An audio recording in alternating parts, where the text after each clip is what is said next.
A scoliosis diagnosis can feel like a verdict, especially for parents watching their child's spine curve in a way they don't understand, or for adults subtly told that asymmetry is the cause of their pain. But what does the diagnosis actually mean?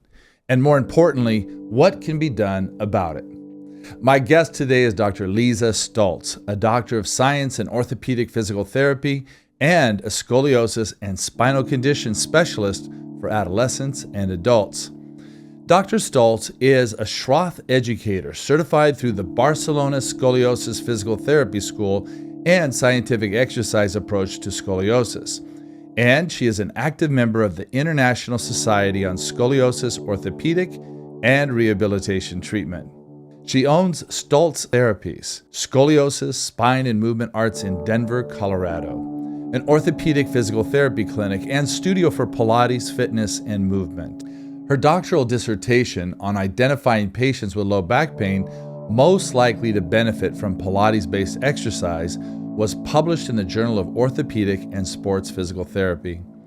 In 2016, she co-founded the course Pilates Adaptations for People with Scoliosis, supporting the principles of Schroth method with Hagit Bereshevsky, now taught internationally through Polestar Pilates.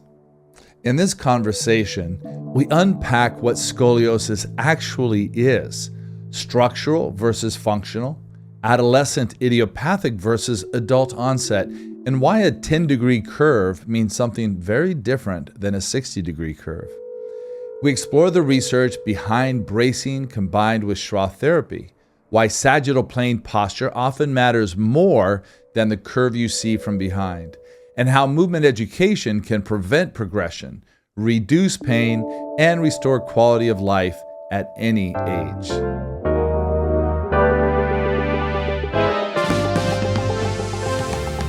Welcome to the Live Aligned podcast. I'm Dr. Brent, a doctor of physical therapy, professor, founder of Polestar Pilates, and pathokinesiologist. For over 35 years, I've been fascinated by the dynamic relationship between movement and pathology. On this podcast, I'll host special guests and friends who are making meaningful contributions to help us live aligned and be kind.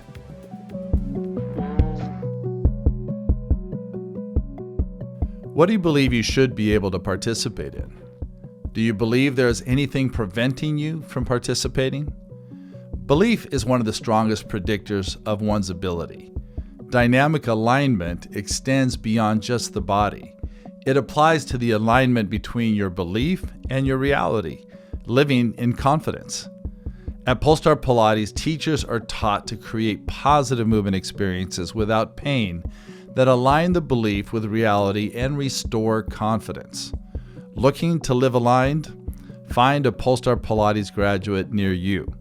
Go to the Polestar Pilates website, click on Find Your Graduate, and search for a professional in your area. If you're ready to begin your own training, go to the Polestar Pilates website, choose your course, and use the code Dr. Brent. The code is DRBRENT to receive 10% off your tuition. And now, my conversation with Dr. Lise Stolze. Hello, Lise. It's so good to have you on the podcast. Welcome. Thank you, Brent. It's great to be here. Thanks for having me. Well, you have definitely been busy the last maybe 10 years. Your whole practice of probably more than 30 years, but 10 years of really setting the trends of working with scoliosis and other spine anomalies in the movement world. And that's why I'm so excited to have you here for us to be able to talk about some of these anomalies. And many of our clients that are listening to the podcast are interested. They've received a diagnosis or somebody in their family has received the diagnosis. But I'd love for you to start off and just share a little bit of the diagnosis and the variability of the diagnosis of scoliosis in general. What does it mean when somebody gets a diagnosis? What are some key things that you would want your clients or your patients to know if they were in the physician's office, particularly we're talking about children and young adults? What do you want them to know? Well, scoliosis is considered a three-dimensional spinal issue. In the medical terms, they call it deformity, but we can't be afraid of that word. We just know that that's what the medical community calls it. And it's three-dimensional, but it has very specific parameters for how it should be diagnosed. And one of them is through an X-ray. Another of them is through watching the person, watching them move, kind of looking at how much rotation they have in their body. So if we're talking about kids, they are starting to now get screenings in schools. That's been over the years taken away from the schools, but it's starting to come back a little bit where the nurse or health provider there has them bend forward and they see what they believe to be a slight height on one side of their spine. But typically it's tested with kids with their pediatricians each year, and the pediatrician makes the decision to send them to get an X-ray to confirm if they have that scoliosis diagnosis. And then from there, it's up to the physical therapist to help them conservatively so that the curve doesn't progress or get to the point where they need to have surgery in the future. And so kids are a whole different category than adults are. And adults is where I spend most of my time. I do see some children with scoliosis, but adults are much more complex. You know, one of the things that we hear a lot of is differentiating between a functional scoliosis versus an idiopathic scoliosis. And I think the word idiopathic also can freak people out, but maybe talk to us a little bit about the difference between those two types, and then let's move into looking at adults that have that diagnosis. Idiopathic just simply means we don't know what the cause is. There are lots of concepts and ideas, and we know that there is a genetic component to it, but idiopathic is a structural scoliosis, meaning that there's wedging of the vertebra, there's rotation of the vertebra, there's something structural, something you can see. Whereas a functional scoliosis means that someone looks like they have a curve or a deviation, but ultimately it's due to maybe a muscle imbalance or maybe a leg length discrepancy, but maybe it's their movements and their habits that are contributing to that. And that's a lot easier situation to address than somebody who has a structural scoliosis that has specific parameters that create a specific situation that requires a specific treatment. And that makes a lot of sense, because a lot of times we have patients come in that somebody has mentioned scoliosis or some asymmetries in their spine, and we get them moving on the Pilates or in our physical therapy treatments. We do maybe a manipulation, or we are looking at leg length discrepancy, and we actually see them improve significantly when they present with a functional. And I think it's important for everybody listening to know, when you talk about the deviation of wedging of the vertebra or the rotation of the vertebra, that's things that we can see on the X-ray or the imaging or 3D imaging of those spinal anomalies. And maybe let's talk a little bit about that, and where are some of the thresholds of nomenclature or diagnostic severity of idiopathic scoliosis? Idiopathic scoliosis is determined by the amount of frontal plane, which means the deviation of the trunk compared to the pelvis. And so we look at, in the X-ray, one vertebra that's much more lateral than another, and that's called the Cobb angle. The Cobb angle needs to be 10 degrees or more for it to actually be something that we would consider a structural scoliosis. We also need to see in the X-ray the vertebral rotation, and you can look at the pedicles, which are little kind of spots on the vertebra that you can see are a little bit offset. So those are the two major things: the fact that it has to be 10 degrees or more, there has to be wedging where one side of the vertebra is a little bit shorter than the other, and that pedicle rotation in there for it to be considered a structural scoliosis.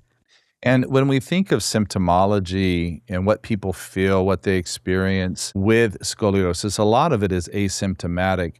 But I've listened to your lectures, and we've talked about it before, that there are certain anomalies of spine alignment that are more concerning to you than others. Like a lot of times, having a mild S curve is not as important possibly as too much sagittal changes in the curve. Let's talk a little bit about that. And, what a lot of people don't feel any symptoms when they've had a diagnosis of idiopathic scoliosis if it's not severe enough or it's early stages of it. So it could be silent, and a lot of people don't know about it, but how important is it to get the early intervention when there's an early detection of it and looking at, is it causing any symptoms?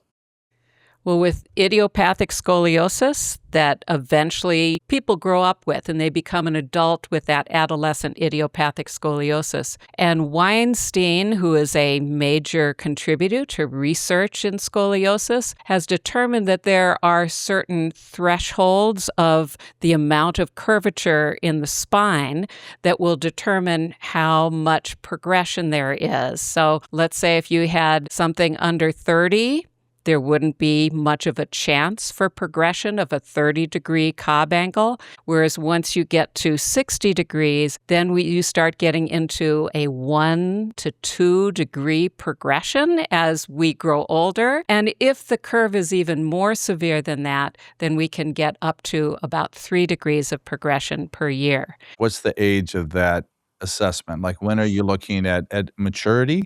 At bone maturity, yeah. Once the child becomes mature, that usually happens at the end of their teenage years, and certainly by the time they're in their 20s, that you can determine that's the curvature that they've had and developed, and that will then stay with them through their adulthood.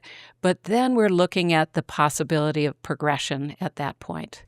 And that's very interesting that if it's under 30, we don't seem to worry about it too much as far as having severe progression. But over 60, and probably I've seen 90-degree curves as well, that progress much faster with age. So very interesting. What would, looking at it let's look at adolescents first. So an adolescent is diagnosed with a curve like that. What are some of the common interventions now that a 13-year-old or a 10-year-old, if they were diagnosed early enough, would receive from the medical community for the spine anomaly? So it would depend on their doctor. The doctor usually determines if it's something that needs to be addressed right away or if it can be sent on to more conservative therapy like physical therapy. But oftentimes we try to keep the adolescent below 30 degrees because once a 30-degree curve comes about, then there's more of that possibility for progression while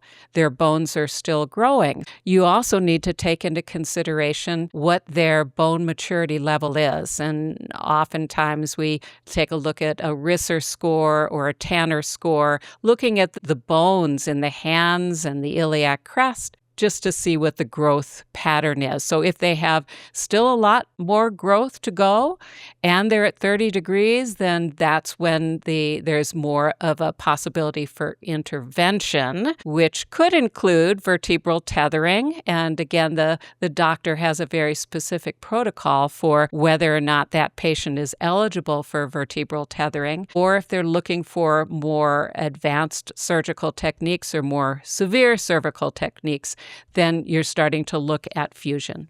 So let's take a look and assume that we're talking about somebody that's over 30 degrees, that we perceive that risk increasing. Typical interventions, how are we using bracing these days? Is that still an intervention to minimize progression of the curve? Is it very successful? Yes, and that's one thing we want to try to do is to prevent the curve from getting to 30 degrees. So oftentimes 20, 22 degrees, we start to look at bracing. Bracing in combination with Schroth therapy, which is a scoliosis-specific type of therapy, are both used hand in hand because one is a more passive correction, which is the bracing, and the other is more active. So they both facilitate the same thing, which is expansion of that compressed area in the curve that's called the concavity. And the two together create both this muscle and neurological component, which the Schroth therapy is, and then the passive component. You can almost picture a small tree growing, and as it grows off into a side bend, you'd put a stick next to it and wrap a rope around that to help it grow straight.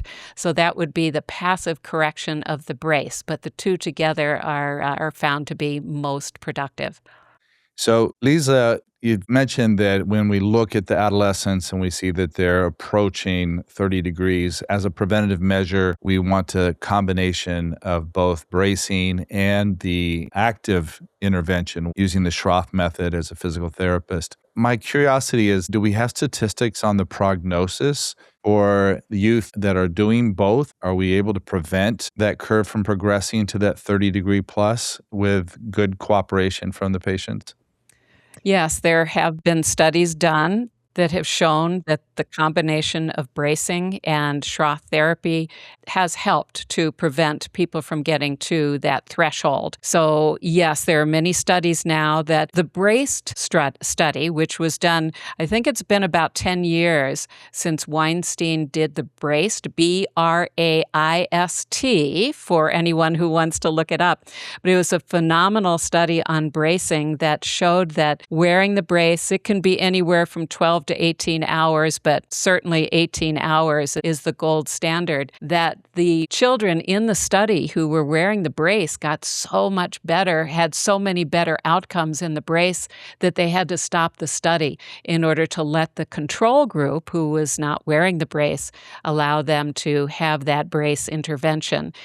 And the Schroth studies, the later Schroth studies that have come out, have also shown that that combination now of adding Schroth to that has even been a better outcome with the combination of the brace and Schroth. Yeah, it makes so much sense. And this is something that I think is super important for parents, particularly, and for the youth to understand that the combination of those two things is going to provide the best outcome. And we're going to talk a little bit about the pathologies and the limitations we see when people are up in the 50, 60, 70, 90-degree curves. But prevention still is the best medicine for this. Yeah. That's correct. That's correct. And addressing the scoliosis in a three-dimensional fashion, a lot of kids that I see have a sagittal plane issue as well, meaning that when you look at somebody from the side, what does that posture look like? And some kids, maybe they haven't been playing a lot of sports or been very active, or they've just developed that kind of slouchy posture. And many times looking at phones can contribute to that. But unless that sagittal plane posture is addressed, you can't go to the frontal plane or the rotational plane. So sometimes my first day treating somebody, a young adult, an adolescent, is just working on their posture and having them stand up straighter and challenging that to stand up straighter. And I've heard you talk about the symptomology of scoliosis, that the sagittal plane curve often is more indicative or predictive of problems in the lumbar spine and thoracic spine than even the frontal plane curve. Is that still true? Tell us a little bit about the difference between sagittal curve deviations and the coronal or the frontal plane deviations. Yes, and that's very critical for adults. In just finishing off with the adolescents, that was more of a postural issue. But as they get to be adults, as we all get to be adults, we tend to lose that inward curve of our lower backs. We call it lordosis. And so that loss of lumbar lordosis is one of the three major factors that contribute to adults having pain and disability to the point of eventually having some kind of surgical intervention because their quality of life is so bad. And the reason a lot of adults start to lose that lumbar lordosis is maybe they started having just a little bit of back pain early on, and they thought that doing this pelvic tilt, this rounding their back, this tucking of their pelvis made them feel a little bit better. So they kept it, and that became part of their posture.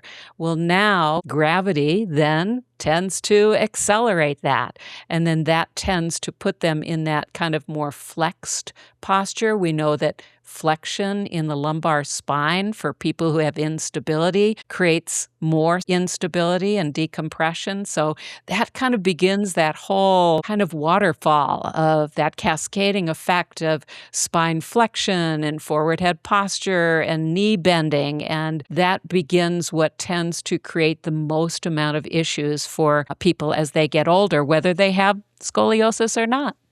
So let's do a quick summary of adolescents and then we'll move into adults. But key take home on this is if the curve is getting close to that 20 plus zone, prevention is the best medicine. So bracing, exercise regimen with your physical therapist, preferably a Schroth method, which we'll talk about in just a minute, and being able to be in front of it, and then postural behavior as well, of being very conscious of your posture, and in particular, avoiding the slouching. Is there anything else that we should say as a take-home message for adolescents and sort of that early preventative stage before we move on to adults?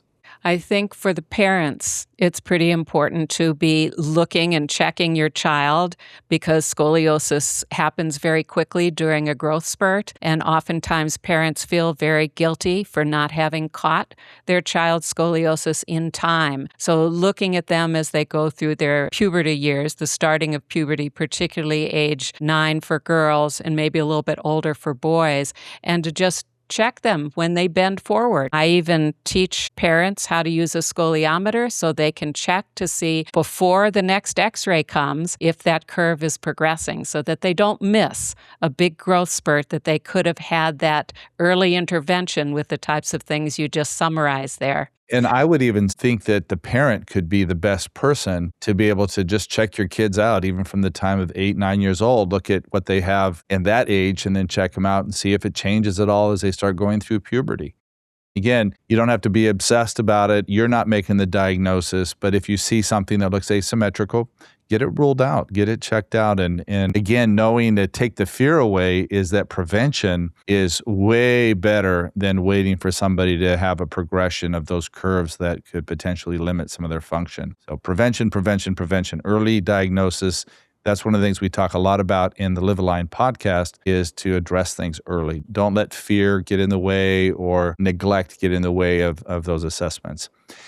Lise, you are an expert. Let's talk a little bit about the Schroth method. And people who have been diagnosed with scoliosis might not, I mean, it's so popular now, but might not really understand the benefits. And it's one of the only movement therapies that has been shown to really make a difference in the quality of life and also in managing the curve.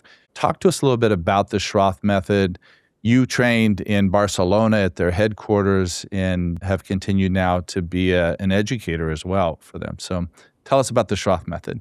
Okay, I'm actually an educator for SSOL Schroth now. So we now have many therapists throughout the world teaching for SSOL Schroth, and the Schroth method is one of several methods that are considered scoliosis-specific exercise, and there's lots of research coming up around it. It started with Katharina Schroth, who had scoliosis herself, and her daughter Krista, who's a physical therapist, and they developed this early on in the early part of the century, the 1900s, 1920s, 1930s. They were in Germany, right? They were in Germany? In Germany, yeah. This was the time when a lot of new therapies were coming up. It was the time of polio. And so there were so many influential people like Feldenkrais and many, even Pilates around that time was coming to the United States. And everybody there was like a revolution of movement around that time. And Katharina Schroth focused on these curvatures that at the time were very large because there was no intervention at the time. So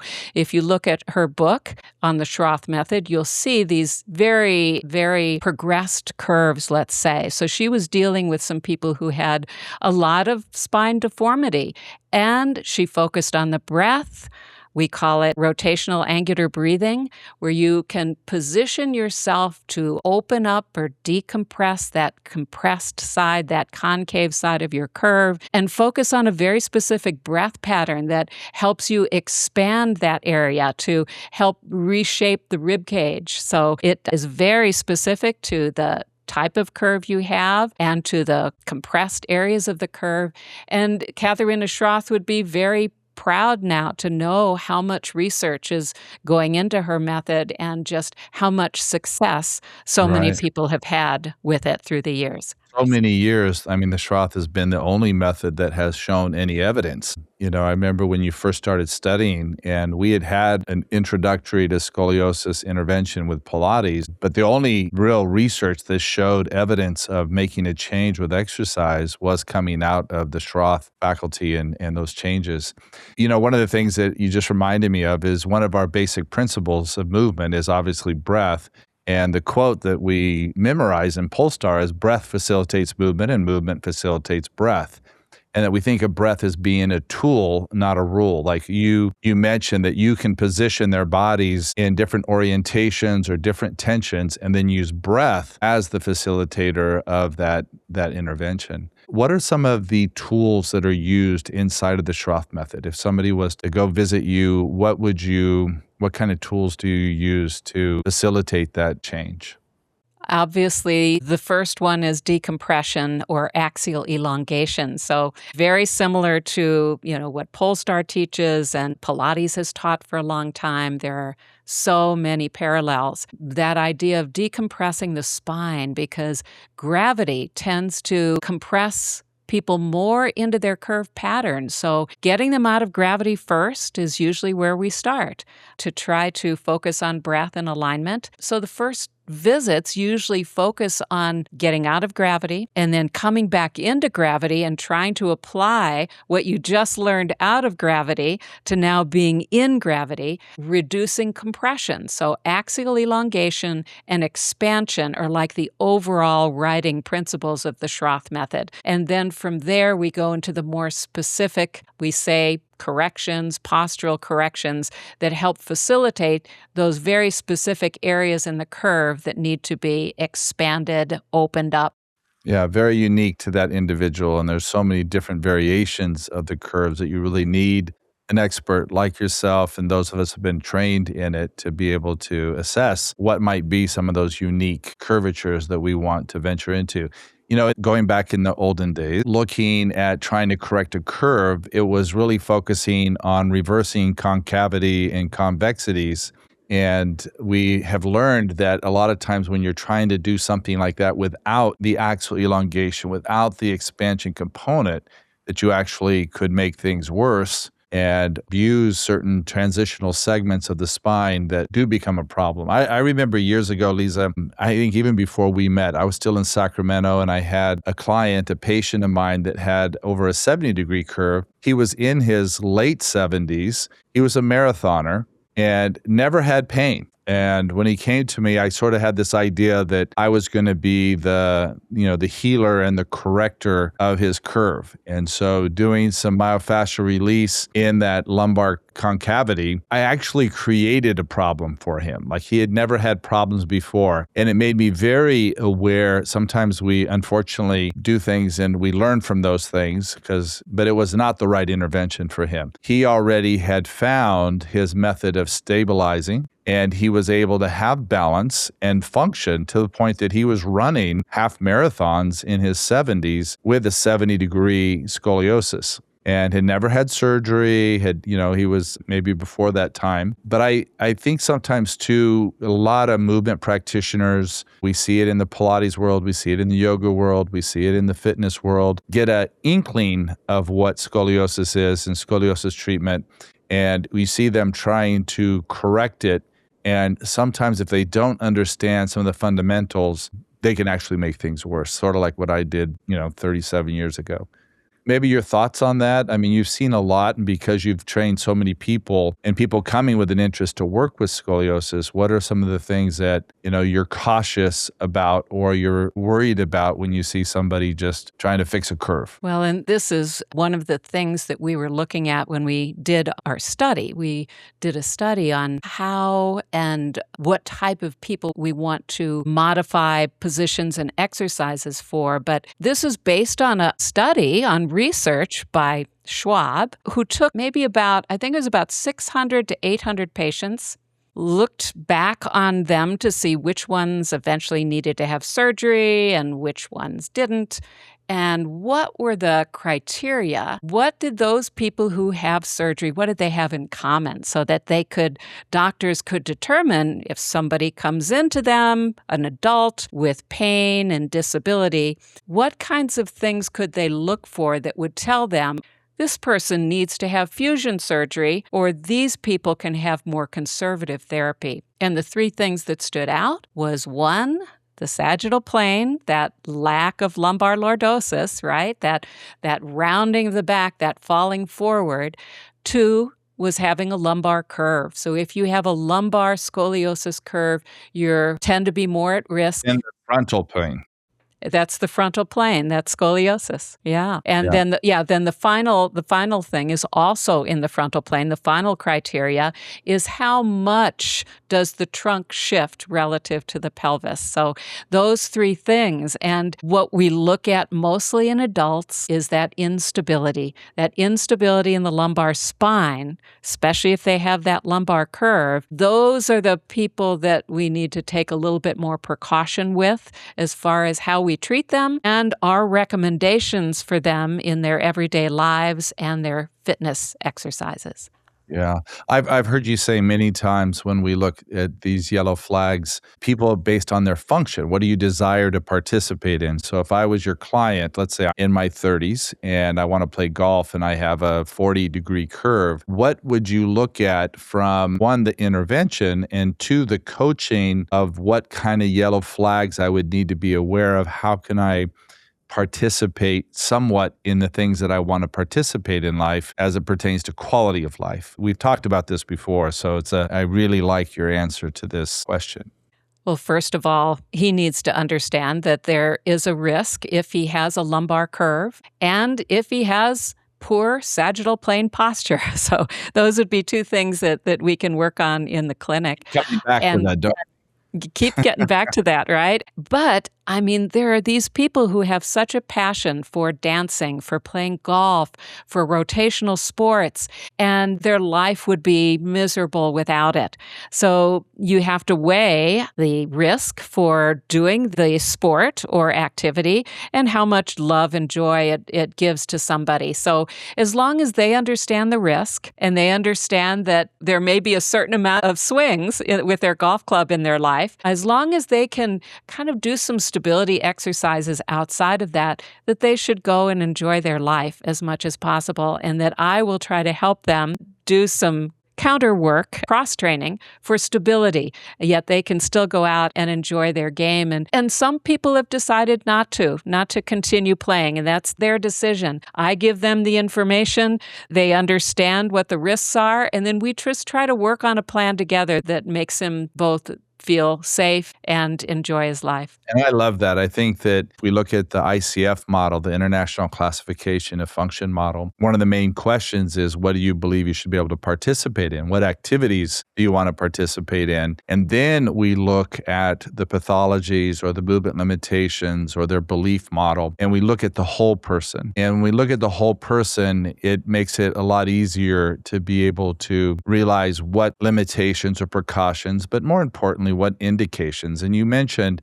how important it was to be able to, create the weight of responsibility to do your stability exercises and your breathing exercises to be able to have fun when you go out to play golf. I want to switch gears a little bit to some of the surgical interventions that you've seen that are out there. And I know neither you nor I are surgeons, but we do see a lot of clients. And what are your thoughts? What are your feelings about working and restoring some degree of function with people that have had, some of these more complex surgeries, and maybe also a little insight? I'm seeing more and more literature on some of the new surgeries that actually can be adjusted over time with the tethering. And I'm not familiar with it. I've just seen a little bit of it coming out, but maybe you have some insight based on being in that population so much. Tethering has a very specific population, and when you talk to the surgeons, they all have their own ideas of who would be the best candidate. And of course, it's just for adolescents. It can only be done while their spine is still growing, so it depends on what their level of bone maturity is. And the vertebral tethering just takes the convex side of the curve and tries to reduce the growth on that side so that it can straighten out the spine. There are problems with the tethers breaking and with eventually someone having to get a fusion surgery, but it's has a lot of prospects to it. And so we have a couple of surgeons here in town who do it. And I've worked with a couple of kids who have had it done. I haven't looked at them long term because they go away once they have their exercise and their protocol, so I don't see them in the long term. But there is that option out there, and I think it's helpful for parents to know that if they get their child diagnosed fairly quickly, that maybe this could be a possibility for them. Theoretically, I like the idea of that. I like the idea of having something internal that is giving a different signal than whatever causes idiopathic scoliosis that we don't know.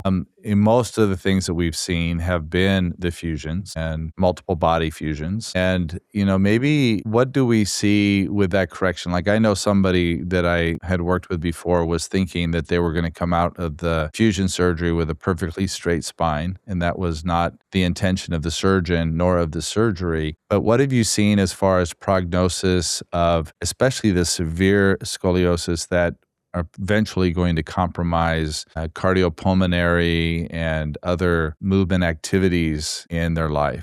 What do you see with the traditional fusion? I think with those who had adolescent idiopathic scoliosis as a child or as a adolescent, and then they advanced and their curve progressed as they got older, those severe thoracic curves can cause compression in the organs. But we've gotten to a place where oftentimes people way before that happens have already had some earlier intervention, including spinal fusion, because the worse a curve gets and the older the patient is, the harder that fusion is. So we don't see severe scoliosis like Katharina Schroth did back in her day as You don't have often. to travel that far to see it. Like I go Yeah. out of the country, and so do you. Yeah. And we unfortunately see cases that didn't have the early intervention that, are much more severe. But you're right. I don't see it in the United States. The intervention is often much earlier. And most surgeries are done on adults. They're done on adults who have had either idiopathic scoliosis as a child and now it's progressed. We see it on people who've had fusion surgeries in their thoracic curve and they have not had the follow-up, so that now they've either developed a curve in the lumbar spine or their curve in their lumbar spine has gotten worse, because similar to a fusion in a non-scoliosis patient, the places above and below the fusion tend to get too much movement now. And unless somebody's taught some stability exercises after their fusion, then oftentimes those places, those segments below the fusion tend to become hypermobile, and that's where people tend Oh, to that's see adjacent more joint syndrome. degeneration and pain. Yeah. Yeah. Yeah. And we see that with any kind of fusion. I mean, Yeah. whether we always have to, and a lot of times the surgeons know about it, but they don't realize that we can also provide some education and interventions that distribute that motion, that minimize the adjacent joint syndrome of the fusion, whether it's a fusion for stenosis or for scoliosis or any spinal anomaly. I want to shift gears one more time before we wrap up. And this is just such great information, Lisa. You're a library of good information, and I appreciate you.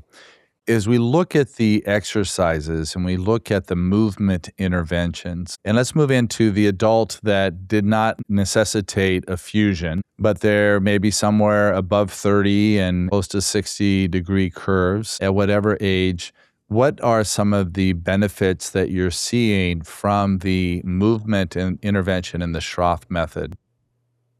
So I have to go back to something we may not have spent enough time on, and that's the fact that there's a lot of adults who have adult onset scoliosis. So it hasn't come from the fact that they've had scoliosis as an adolescent and then it's progressed to this somewhat larger curve.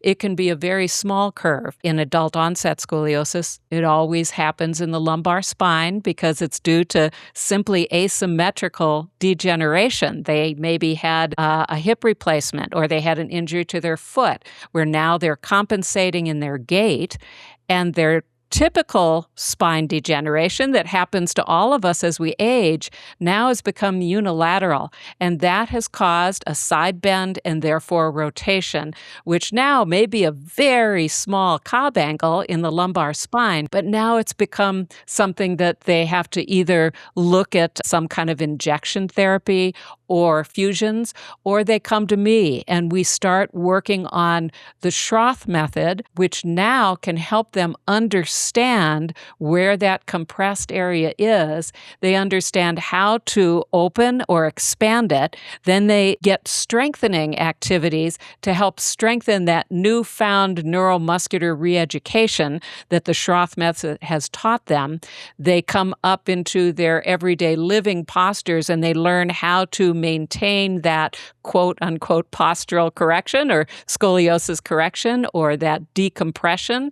And then they learn how to modify their fitness exercises so they don't constantly strengthen their curve pattern or they don't constantly do exercises that compress them into their scoliosis concavities. And only on the one leg or those kind of things.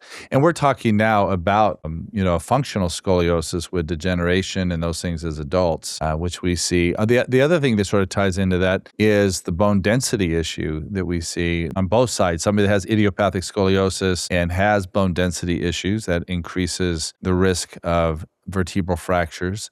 But I would assume the same as functional scoliosis in that status with osteoporosis, and some of the vertebral fractures can also lead to some of those deviations.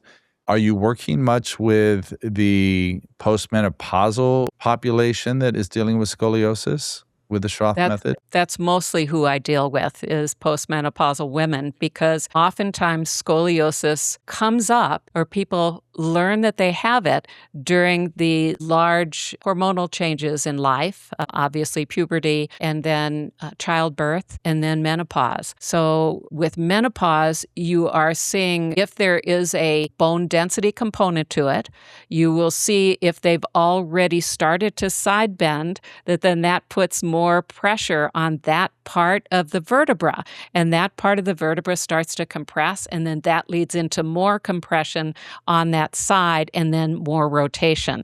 So it becomes an actual structural scoliosis. It's not functional anymore because you have disc compression, you have vertebral compression, and you have rotation along with possible lateral deviations in the curve. Yeah.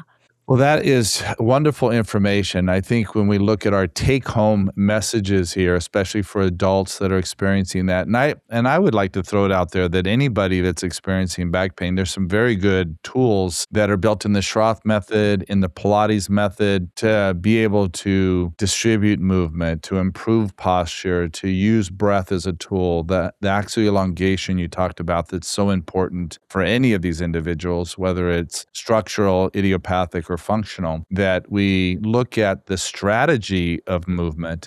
How do we help people understand a better strategy? How can we help them understand the tools that exist in their own body that they can train and they can condition to improve the quality of their life? And that the diagnosis in itself is not a death sentence. It is something that we can do something actively about. We don't have to be afraid of it. And the earlier that we intervene with it, the more likely we are to have better quality of life. Is there anything that you'd want to share with the listeners that, might be a good, tip for them, that if they're worried about it, whether it's their children or themselves, what would be something helpful to them to, one, decrease fear, two, get education, and three, look for some solutions first in movement education? Well, exercise is important for all groups of people who have scoliosis. And Hagit Berdyshevsky and I have developed a course and series of exercises that look at how can a Pilates instructor or a fitness instructor help someone with scoliosis modify their exercises so that they can continue to get strong without continuing to exacerbate the curve pattern. And Hagit and I have come up now with some exercises and videos that we want to send out to the public so that the public can actually help to understand a little bit more about their scoliosis and be able to understand how they can modify their own exercises.